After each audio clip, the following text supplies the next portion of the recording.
Muy bien, pues estamos de regreso entonces y vamos a dar paso a nuestro espacio de entrevista porque ya está nuestro invitado de esta noche, Marcelo García, coordinador regional justamente del Plan Buen Vivir. Marcelo, gracias por estar acá en UATV. Quiero agradecer a UATV, Álvaro, especialmente a ustedes por esta invitación, por poder contarle a la gente de la región de la Araucanía en qué estamos, a propósito de los 3 años del Plan Buen Vivir de su creación. Eso es importante, 3 años justamente cumple el Plan Buen Vivir. Cuéntanos un poco, a grosso modo, básicamente, la labor que han tenido en estos 3 años dentro de la región. Sí, mira, primero contarle a la gente que este es un plan que nace el año 2022, que es anunciado en mayo del 2022 por el presidente. Y a propósito de un hecho que la región no olvidará, que es un hecho político que ocurre en Temuco-Icuy, la visita a Ercilla, que se realiza por la ministra del Interior de la época. En mayo de ese año el presidente anuncia este plan, crea un equipo de tarea que empieza a trabajar en la formulación de este plan, que plantea, digamos, trabajar en 3 líneas, líneas de diálogo, líneas de infraestructura habilitante y además en línea de género y de coordinación interinstitucional. Bueno, el plan ha ido autogenerándose, como digo yo, porque esta era una iniciativa nueva que proponía una política pública de manera distinta, con mucha participación de los territorios, recogiendo la opinión, yendo a los territorios por parte de los equipos, levantando demanda, haciendo coordinación interinstitucional, y así llegamos al año 2023, que es el primer año que tenemos presupuesto asignado por el presupuesto de la Nación por los parlamentarios, que nos asignan casi 400.000 millones, el 2024 lo mismo, y para el 2025 una cifra similar de 396.000 millones de pesos. Entonces, el Plan Buen Vivir es un plan de iniciativa presidencial que hoy día está radicado en el Ministerio de Secretaría General de la Presidencia, que cuenta con estos recursos que están asignados en el MOP, en un programa que se llama Programa de Infraestructura para el Buen Vivir, fundamentalmente para trabajar en 2 líneas que nos ha señalado el Congreso, los parlamentarios de la región, que es fundamentalmente trabajar en materia de infraestructura, agua potable rural, caminos, comunidades indígenas. Lo que yo denomino con giro MOP, por llamarlo de alguna manera. Entonces nosotros vamos al territorio, recogemos demanda, levantamos la demanda, la institucionalizamos y damos orientaciones políticas para la inversión, de dónde hay que ir, dónde hay que atender. Y además hemos trabajado en la coordinación interinstitucional con otros servicios y, como digo yo, también con nuestros servicios estratégicos, Ministerio de Obras Públicas y la Subsecretaría de Desarrollo Regional, con quienes hemos podido atender la demanda de infraestructura habilitante en los territorios. Ahora, Marcelo, ustedes hablan de estos diálogos territoriales. Entiendo que a la fecha llevan en la región, cerca de 369 diálogos más o menos realizados. ¿Cómo se trasluce eso justamente en las obras que han financiado? O sea, ahí están las solicitudes de las comunidades, ustedes recogen esa inquietud, luego van al Ministerio de Obras Públicas, ¿eso tiene financiamiento o ustedes lo consiguen? Exactamente. Deben ser un poquito más que los 369 hoy día, porque esa es una cifra que se recogió, digamos, en el verano, febrero, marzo. En la zona Buen Vivir, Biobío, Araucanía, Los Ríos y los Lagos, se han realizado más de 1000 diálogos territoriales, 400 de esos aproximadamente en la Araucanía. Nuestros gestores territoriales van al territorio, conversan con las distintas expresiones territoriales, comunidades, dirigentes, en fin, organizaciones comunitarias de los territorios, con autoridades tradicionales, plantean sus demandas, muchas veces que acarrean décadas, digamos, planteadas y que no han sido solucionadas, las institucionalizamos, las sistematizamos, las institucionalizamos y vamos en búsqueda de la construcción del proyecto para su financiamiento. Ahora, el Buen Vivir tiene 2 líneas de financiamiento. Una que es para funcionamiento, que está en las Express, donde se financian la logística, por decirlo de alguna manera, las oficinas, los vehículos con los cuales vamos al territorio, las bencinas, en fin. Y otra gran línea de financiamiento que está radicada en este programa que decía yo, Programa de Infraestructura para el Buen Vivir, que está en el MOP. Y ahí hay aproximadamente 400.000 millones de pesos ya por 3 años, o sea, 400 el 2023, 400 el 2024 y 400.000 el 2025, que nos permiten atender toda esta demanda. Y eso está dedicado a infraestructura habilitante para los territorios donde hay mayor rezago. Ahí hablamos de caminos, agua potable rural, servicios sanitarios rurales, caminos, comunidades indígenas, en fin, todo lo que recogemos como demanda. Ahora, ahí cuando nosotros queremos ir a otras demandas, por ejemplo, temas de salud, temas de educación, a demandas más pequeñas en infraestructura, como la construcción de sedes comunitarias, como los proyectos PMU y PMB, que por ejemplo plantean tanto los municipios. Entonces buscamos la posibilidad de poder hacer transferencias de estos recursos a otras instituciones del Estado, y ya por 2 años, 3 años consecutivos con este que estamos viviendo, hemos podido transferirle a la Subsecretaría de Desarrollo Regional una cantidad importante de recursos que permite que la Subsecretaría de Desarrollo Regional financie los proyectos municipales, PMU y PME, Programa de Mejoramiento Urbano y Programa de Mejoramiento Rural. Y eso ha permitido que durante el año 2024, por ejemplo, todos los municipios hayan tenido recursos disponibles para poder atender su demanda de infraestructura más básica en materia de cierres de cementerios, sedes comunitarias, en fin, una serie de proyectos que costaba que tuviera financiamiento. El Buen Vivir ha ido con recursos para poder financiarlo y atender esa demanda municipal. Ahora, tú lo mencionaste al inicio también respecto de que el Plan Buen Vivir nace efectivamente de un proyecto de ley donde hubo de cierta forma consenso parlamentario, pero en el último tiempo sí han habido fuertes críticas de parte de los parlamentarios, particularmente de esta región, con el propio plan. ¿Ustedes recogen estas críticas o creen que son meramente políticas y que tienen que ver con la contingencia, la coyuntura? Yo en eso tenemos un principio básico, digamos, el sistema democrático, el Estado de Derecho, permite que desde las institucionalidades del Estado puedan haber observaciones, opiniones, y nosotros respetamos las opiniones de los parlamentarios, de todos los parlamentarios, pero también yo quiero decir como argumento para eso que los parlamentarios y el Congreso es la institución más informada respecto del comportamiento del buen vivir en lo público, porque tenemos la obligación puesta por la misma Cámara de informarles una vez al mes detalladamente de cuáles son todas las tareas que desarrollamos y trimestralmente un estado de avance completo respecto de la inversión que hacemos, los proyectos que financiamos, dónde nos hemos reunido, con quién nos reunimos, cuáles son las demandas que surgen, quiénes son las personas que trabajan en el buen vivir, cuánto ganan esas personas. Hay informes semestrales que están y que lo pueden ver todos los televidentes, que hoy día nos están viendo a través de Universidad Autónoma de Televisión, en la página de las Express. Están ahí planteados todos los informes que nosotros le entregamos al Congreso semanalmente, o sea, mensualmente.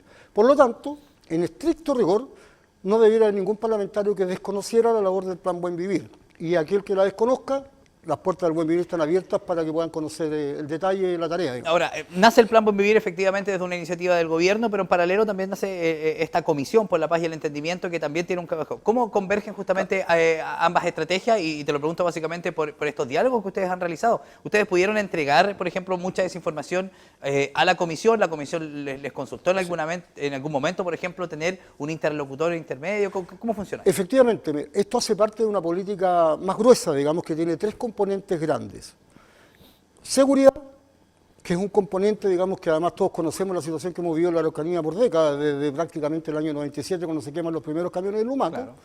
Y esa área estaba completamente radicada en interior, porque ahora se ha creado el Ministerio de Seguridad, y por lo tanto todo lo que tiene que ver con estado de excepción, con las nuevas leyes, esta ley antiterrorista, con la ley de usurpaciones, con la presentación de querellas por situaciones de violencia, en fin, está instalado ahí como un pilar.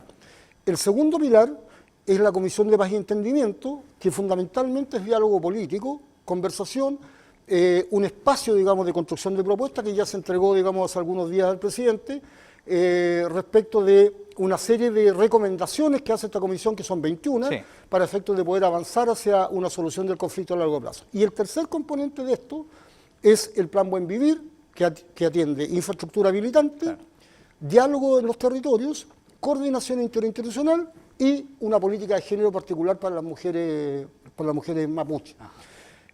Estos 3 componentes hacen la política indígena del gobierno en su globalidad y por lo tanto estamos vinculados, entrelazados. Y si la pregunta es que si nosotros hemos colaborado para que la comisión tenga datos, información, contacto con dirigentes, hemos colaborado en una situación bastante cuidadosa, porque esta era una comisión de Estado, no era una comisión del gobierno propiamente tal, tenía apoyo gubernamental, pero ahí habían 8 comisionados que tenían la categoría de una comisión de Estado, sí, y que le entregaron esta recomendación al presidente y que hoy día la responsabilidad política ha traspasado para este lado para que podamos ejecutar de buena manera esas recomendaciones. Ahora, a menos de un año de que termine el gobierno, ¿cómo analizas tú por lo menos el desarrollo de estas 3 estrategias, de la estrategia gubernamental justamente para el tema de la violencia? Entiendo que las cifras han disminuido, los hechos de violencia en la región, pero se mantienen, el estado de excepción se mantiene y hay varias otras medidas que se están... Efectivamente, el estado de excepción se mantiene, ya llegará el minuto, en algún minuto habrá que evaluar esta situación, pero por ahora el estado de excepción se mantiene, así lo ha planteado el gobierno central. Pero 2 datos, digamos, para poder justificar mi respuesta en términos de que ha sido una decisión positiva, ha sido un buen diseño, una buena estrategia. No todo siempre es perfecto porque esto es una obra humana, pero los datos de inversión en materia de infraestructura habilitante son absolutamente superiores a lo que ha ocurrido en el pasado. Ajá. Estamos hablando de 20-25% más de inversión. Y en materia de seguridad, las cifras están a la vista, no lo decimos nosotros. Hay datos de otras instituciones que demuestran que la seguridad y los datos respecto de hechos de violencia han disminuido en un 57, casi un 60%, y por lo tanto esto tiene que ver con una mirada integral respecto de cómo se ataca la situación en la Araucanía. No solo, y por supuesto muy importante, con seguridad, con militares, con carabineros, con los controles, con estado de excepción, pero también con una política de diálogo, de generación de confianza y de infraestructura que permite que la gente que perdió la confianza vuelva a creer en que es posible el Estado dar una respuesta oportuna, pertinente y atingente a la realidad local. Ahora, Marcelo, hay algunas obras que ustedes destacan justamente en estos 3 años, en las que han invertido, por ejemplo, en la Escuela Rural Moyulco, entiendo yo, una inversión de cerca de 13.000 millones de pesos. En paralelo también, bueno, el tema de una PR en Lonquimay, 12.000 millones de pesos. Y uno que me hace, no sé si ruido, pero me gustaría aclararlo, el soterramiento de las calles O'Higgins con Avenida San Martín acá en la ciudad de Temuco, porque uno pensaría que el plan está más destinado a las zonas urbanas, pero Temuco también tiene algo que decir. El plan trabaja preferentemente en el mundo rural, Ya. preferentemente, pero no excluyentemente del mundo urbano.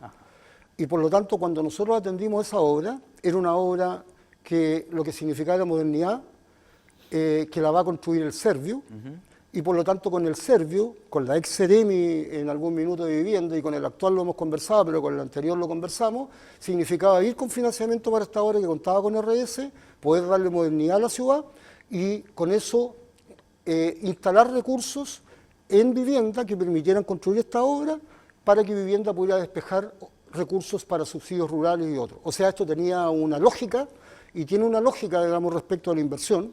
Y así, por ejemplo, surgieron obras, porque la pregunta sería, por ejemplo, ¿por qué ustedes que tienen Giro MOP a través del programa de infraestructura que está en el MOP hacen escuela? Bueno, eso es una gestión política de alto nivel, instalada en La Moneda, para poder financiar la escuela de Moyulco, porque atendía a población fundamentalmente mapuche, en la escuela más grande de la comuna de Temuco, 250 familias. Era una escuela que se venía abajo, de unas condiciones de insalubridad muy grandes. Los padres y apoderados exigían una respuesta, el municipio tenía el proyecto, pero no había financiamiento. Y desde el Buen Vivir, con esta gestión administrativa, con la autorización de la DIPRE, logramos financiar esta escuela y hoy día se está ejecutando la obra. Y me atrevería a decir yo, si tú me permites, que va a ser un colegio extraordinario instalado en el campo, de primer nivel, que además tiene pertinencia cultural y que va a permitir que esas 250 familias puedan educar a sus hijos y tener un mejor futuro. ¿Y las obras de la Avenida San Martín acá en Temuco, las obras de soterramiento, esas cuándo deberían comenzar? Bueno, esas están en etapa hoy día están buscando, digamos, el financiamiento, o están pagando el financiamiento para las propiedades, para la expropiación. Las expropiaciones, y debiéramos tener obra, esperamos nosotros, a partir del próximo año, pero están en esa etapa hoy día. El itinerario lo lleva Vivienda con la Municipalidad de Temuco, y es una obra que va a demorar una cantidad de tiempo. Entre medio nos encontramos también con el cambio de norma, porque la norma de puentes cambió. Estas son estructuras que van sobre superficie, con soterramiento por abajo, pero hoy día están en la etapa de las expropiaciones y del pago de aquella, para efectos de poder empezar a hacer obra, digamos, material el próximo año. Marcelo, por último, bueno, analizar efectivamente el gobierno del presidente Boris termina en marzo del 2025. Yo me imagino que estas obras van a continuar en el tiempo, me imagino que ustedes esperan también que esto continúe, que no llegue un nuevo gobierno y cambie todo nuevamente y volvamos de cero, porque es algo que continuamente ha pasado acá en esta región. Se crean planes, duran los 3-4 años de gobierno y posteriormente viene otro gobierno y cambia todo y partimos de cero. ¿Qué esperas tú por lo menos de lo que pueda pasar de aquí al próximo año? Bueno, yo espero que empecemos a mirar todo, incluso lo de la propuesta, las recomendaciones de la propia comisión, con altura de mira, con una visión de Estado, con visión de largo plazo, no sacando cuentas cortas. Yo sé que este es un año complejo porque es un año electoral y todo sirve para conseguir un voto más, pero le pediría, digamos, a las autoridades que hicieran el ejercicio político de ponerse de acuerdo, de que pudiéramos construir un itinerario común de región. Ahí hay una responsabilidad política de quienes conducen esto, los parlamentarios, el delegado, el gobernador. Les haría una invitación a que pudieran sentarse a la mesa a conversar respecto del futuro de la región.